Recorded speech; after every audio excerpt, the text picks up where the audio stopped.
এটা হলো মাঠের সর্বোচ্চ সেরা ব্যাটিং, সেরা ফিল্ডিং। ভবিষ্যৎ জাতীয় দল খেলোয়াড় আমাদের মাঝে এখন উপস্থিত। ভাই 54 রান। হ্যাঁ হুকা বাতালে বাইরে মানে হুকা। ওই বেটা তুই কথা কবি না, তুই তোর কথা কম দিত না। একবার হইছে 47 রান কয় 48 41 রান। ছাগলের করে আইতাছে 48 আর 54 রান। আইতাছে দেখেন তোরা খেললে কি তোকে ব্যাটসম্যান প্লেয়ারে কমাই দেয় রান। রান কমাই দেয় করে খেতা দেয় আর বেটা। তিন ম্যাচ মার খায়। হ্যাঁ 54 রান। এই যে ছয়। সাইড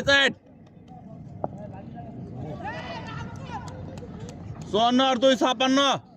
এই যে হবাই রান আউট সুলামি করবি এই ব্যবস্থা নাই কে? আম্পের মোহর কেন? তোমরা খেলছস তোরা না ভালো লাগে রে। মারান। আঙ্কো 56 হইছে তো আরেক এক গোল আছে তো। 56 রান। 57 রান ভাই ভাঙ্গে দিলাম।